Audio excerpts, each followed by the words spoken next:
Hello friends, I hope आप लोगों की प्रिपरेशन बहुत ही अच्छी चल रही होगी। अगर आपने हमारी प्रीवियस वीडियोस नहीं देखी हैं तो एक बार उन सभी वीडियोस को देख लीजिए, उसके बाद ये वीडियो कंटिन्यू करें। आज हम डिस्कस करेंगे एक बहुत ही important topic, how to solve previous year question paper. I promise you, अगर आप इस वीडियो को एंड तक देखेंगे तो आप लोगों को पता चल जाएगा कि प्रीवियस ईयर क्वेश्चन पेपर कहां से सॉल्व करने हैं, किस तरीके से सॉल्व करने हैं और कब हमें previous year question paper solve करना चालू कर देना चाहिए। सबसे पहले क्वेश्चन ये आता है कि previous year question paper solve करना जरूरी क्यों है। तो आप ये सोच रहे होंगे वही क्वेश्चंस तो हमको पार्ट वाइज जब हम बुक सॉल्व करते हैं तब मिलते हैं और वही question previous year question papers में ही मिलेंगे, तो इन पेपर्स को अच्छे से सॉल्व करना क्यों जरूरी है। तो मैं आप लोगों को बताना चाहूंगा, जब आप previous year question paper solve करेंगे तो आप लोगों को आइडिया हो जाएगा कि गेट के कुछ इंपॉर्टेंट टॉपिक्स होते हैं जिनको वो रिपीटेडली रिपीट करता है हर ईयर। अगर आप उन टॉपिक्स को रिकॉग्नाइज कर लेंगे तब आप उन टॉपिक्स में अच्छी कमांड बना सकते हैं और मोस्ट प्रोबेबली वो टॉपिक्स आपके स्ट्रांग हो जाएंगे और गेट में आप अच्छा स्कोर भी कर पाएंगे। सेकेंड थिंग, आप जब जब पेपर सॉल्व करेंगे वैसे वैसे आप लोगों की न्यूमेरिकल अप्रोच बहुत ही अच्छी होती जाएगी और ये बहुत ही जरूरी है गेट के एग्जाम पॉइंट ऑफ व्यू से। इसीलिए गेट के प्रीवियस ईयर क्वेश्चन पेपर को सॉल्व करना बहुत ही इंपॉर्टेंट है। अब हम बात करते हैं कि आपको कहां से क्वेश्चन पेपर मिलेंगे। तो आप मार्केट में get digest by Sanjay Kumar book को परचेज कर लीजिए।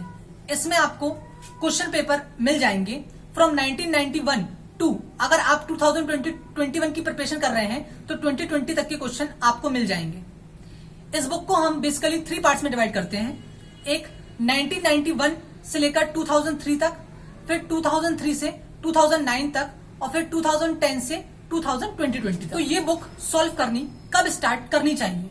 गेट का एग्जाम नॉर्मली फरवरी के फर्स्ट वीक में होता है, तो आप इस बुक को एनी हाउ अक्टूबर में चालू कर दीजिए। लेकिन अगर आप लोगों ने हमारी सजेस्ट की गई बुक्स जो कि हमने सिलेबस वाली वीडियो में सजेस्ट की हैं, अगर उन सभी बुक्स को अच्छे से 2 या 3 बार लगा लिया है तब भी आप इस बुक को सॉल्व करना चालू कर सकते हैं। लेकिन एनी हाउ अक्टूबर में तो आपको चालू करना ही होगा। तो किस तरीके से इसे सॉल्व करना है, सबसे पहले आपको एक शेड्यूल बनाना होगा।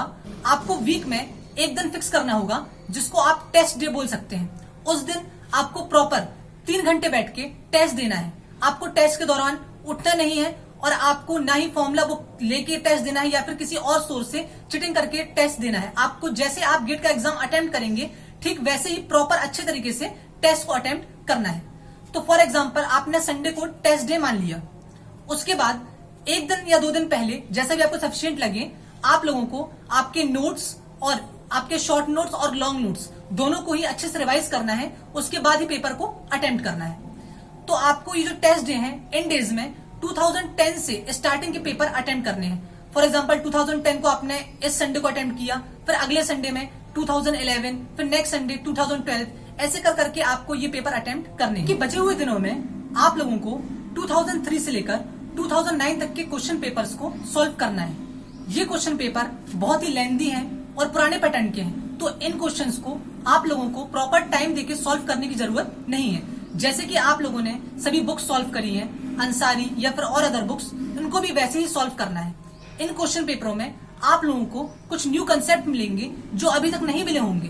तो जो इन कंसेप्ट को बहुत ही अच्छे से पढ़ लेगा या फिर समझ लेगा, उसको गेट के एग्जामिनेशन में स्कोर करने में आसानी होगी, क्योंकि एग्जाम पेपर में पुराने कंसेप्ट रिपीट होते हैं और अगर आप इनको लाइटली लेंगे तो फिर प्रॉब्लम हो जाएगी। एक बात का ध्यान रखें, अगर आप 2021 की तैयारी कर रहे हैं तो 2018, 19 और 20 इन 3 साल के पेपर को आप सॉल्व ना करें। मैं इसलिए बोल रहा हूं, आप पूरे साल भर तैयारी करेंगे, आप इन पेपर को लास्ट मंथ के लिए रख लीजिए। तब आप लोगों को लास्ट में एनालाइज हो जाएगा कि आपके गेट में भी कितना स्कोर आ सकता है, या फिर लास्ट में आपको और एनालाइज हो जाएगा कि अभी कौन कौन टॉपिक और मेरे छूट गए हैं जिनको मुझे कवर करना है। तो इन तीनों पेपरों को आप जनवरी में सॉल्व करें और फिर इन तीनों को सॉल्व करने के बाद फिर से एक बार इसको सॉल्व कर लें, जिससे कि आपके ये वाले पेपर भी एटलीस्ट 2 से 3 बार सॉल्व हो जाए। तो इनको आप लास्ट के लिए रख दीजिएगा। तो अब हम बात करेंगे कुछ एक्स्ट्रा एफर्ट्स की जो हम लोगों ने लगाए थे और हम अपने एक्सपीरियंस शेयर करेंगे। और मैं चाहता हूं कि आप लोग भी ये एक्स्ट्रा एफर्ट्स लगाएं, क्योंकि कॉम्पिटेटिव एग्जाम में हर एक मार्क इंपॉर्टेंट है। फॉर एग्जाम्पल अगर मेरे 70 मार्क्स आ रहे हैं और मेरे फ्रेंड के 69 मार्क्स आए हैं तो भी शायद हम लोग के स्कोर कार्ड में 20-30 मार्क्स का फर्क हो सकता है। इसीलिए आप पूरे एफर्ट लगाएं। तो आप नोटिस करेंगे कि हमारे एग्जाम में थ्योरी क्वेश्चन 10 to 15 मार्क्स के आते हैं और नॉर्मली थ्योरी क्वेश्चन कहीं से भी आ जाते हैं। इसलिए हम या तो थ्योरी पढ़ती ही नहीं है या फिर थ्योरी को इतने अच्छे से नहीं पढ़ पाते हैं। लेकिन हम लोग ने ऑब्जर्व किया था कि हर साल कुछ नंबर के अप्रोक्स 4 to 5 नंबर के थ्योरी क्वेश्चन रिपीट तो नहीं होते हैं, लेकिन अगर आपने प्रीवियस ईयर के क्वेश्चन पेपरों में थ्योरी अगर अच्छे से पढ़ रखी है तो वो क्वेश्चन आप लोगों से बन जाएंगे, या फिर कई बार तो क्वेश्चन बहुत रिपीट भी होते हैं। इस साल जब मैं गेट का एग्जाम अटेम्प्ट कर रहा था तो मुझे अप्रोक्स 4 मार्क्स का इसमें प्रॉफिट हुआ। मैंने प्रीवियस ईयर क्वेश्चन पेपरों की थ्योरी बहुत अच्छे से पढ़ ली थी, इसीलिए मुझे इस साल 4 मार्क्स के क्वेश्चन जो थ्योरी वाले आए थे वो बहुत ही आसानी से बन गए, क्योंकि वो लगभग रिपीटेड क्वेश्चन ही थे जो प्रीवियस ईयर में आ चुके थे। तो अब मैं आप लोगों को बताऊंगा कि आप लोगों को क्या चीज करनी है। 1991 से 2003 तक के क्वेश्चंस में पहले fill in the blanks, match the column या फिर ऑब्जेक्टिव टाइप थ्योरी क्वेश्चंस बहुत आते थे।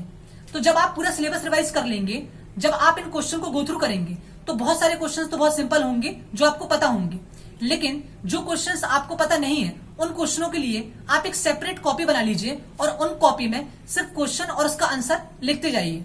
जब आप एक बार पूरी कॉपी अच्छे से बना लेंगे और पूरे थ्योरी क्वेश्चंस अच्छे से लिख लेंगे तो फिर आपको वही करना है, वीकली आपको इस कॉपी को रिवाइज करना है।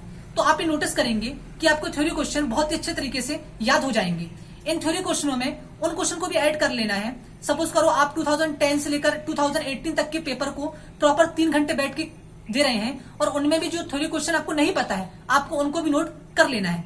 आप ये खुद ही ऑब्जर्व करेंगे जब आप पेपर सॉल्व करेंगे कि बहुत सारे थ्योरी क्वेश्चन प्रीवियस ईयर के पेपरों से रिपीट हो रहे हैं। इसीलिए आपको एक सेपरेट कॉपी बनानी है और इस कॉपी में आपको सभी क्वेश्चंस नोट डाउन करते जाने हैं। फिर आपको ये कॉपी रिवाइज करनी है। आप देखेंगे कि मेन एग्जामिनेशन में भी आपको इसका प्रॉफिट मिलेगा और थ्योरी क्वेश्चंस जो रिपीट वाले हैं वो तो आपसे कम से कम बन ही जाएंगे। इसीलिए मैं आप लोगों को बोलूंगा कि आप ये एक्स्ट्रा एफर्ट जरूर लगाएं। अब सबसे इंपॉर्टेंट बात मैं शेयर करना चाहूंगा मेरी एक्सपीरियंस से। नॉर्मली होता क्या है, हम पेपर देते हैं, फिर मार्क्स कैलकुलेट करते हैं। अगर अच्छे मार्क्स आए हैं तो हम खुश हो जाते हैं और अगर मार्क्स थोड़े कम होते हैं तो हम थोड़ा डिमोटिवेट हो जाते हैं और फिर नेक्स्ट दिन से वही हम दूसरे पेपर सॉल्व करना चालू कर देते हैं। लेकिन आप लोगों को ऐसा नहीं करना है। मार्क्स कैलकुलेट तो करने हैं, लेकिन पेपर सॉल्व करने से भी ज्यादा इंपॉर्टेंट है उसको अच्छे से एनालाइज करना। आपको पेपर को एनालाइज करना होगा कि आपकी मिस्टेक्स कहाँ पे हो रही हैं, आपकी स्ट्रेटजी में कहीं कुछ कमी तो नहीं है, या फिर आपको कौन सा नया फॉर्मूला या फिर कंसेप्ट मिला है, आपको वो नया फॉर्मूला और कंसेप्ट को अपने शॉर्ट नोट्स में नोट डाउन करना होगा। आपको देखना होगा कि पेपर को सॉल्व करते वक्त आपने किस टाइप के क्वेश्चंस को अटेम्प्ट किया है, इजी, हार्ड या फिर मीडियम। तो ये सभी चीजें आप लोगों को एनालाइज करनी होंगी। उसी दिन एनालाइज करना है जिस दिन आप पेपर को सॉल्व कर लें। प्लीज इसको अगले दिन के लिए आप ना छोड़ें, क्योंकि अगले दिन के लिए अगर हम छोड़ते हैं तो भी बहुत सारे पॉइंट मिस हो जाते हैं। आपने जिस दिन पेपर सॉल्व किया है उसी दिन उस पेपर को अच्छे से एनालाइज करें। जो इंपॉर्टेंट पॉइंट्स आप लोगों को पता चले हैं उसको आप नोट डाउन कर लें, उसके बाद ही नेक्स्ट डे आप नेक्स्ट पेपर सॉल्व करें। तो ये बहुत इंपॉर्टेंट है। आप अगर ऐसा करेंगे तो आपको बहुत सारे कंसेप्ट नए मिल जाएंगे। अगर आप इस शेड्यूल के अकॉर्डिंग वर्क करेंगे तो by the end of November आपके पूरे क्वेश्चन पेपर अच्छे से सॉल्व हो जाएंगे। फिर दिसंबर और जनवरी में आप लोगों को इसका रिवीजन करना है। आप जितना ज्यादा बार इन कंसेप्ट, इन फॉर्मूलाज को रिवाइज करेंगे, खासतौर पे वो कंसेप्ट और फॉर्मूलेज जिसमें आपको प्रॉब्लम जा रही है, उतना ही आपको बेनिफिशियल होगा मेन एग्जामिनेशन के लिए। Thank you. I hope you like this video. हमारी अपकमिंग वीडियोज में हम आपको बताएंगे कि इन पेपरों को 3 घंटे में किस तरीके से अटेम्प्ट करना है, हमारी क्या स्ट्रेटजीज थी, हमने किस तरीके से इन पेपरों को अटेम्प्ट किया था, और हम अपकमिंग वीडियोज में ये भी बताएंगे कि टेस्ट सीरीज को किस तरीके से अटेम्प्ट करना चाहिए। Thank you once again. I hope you like this video.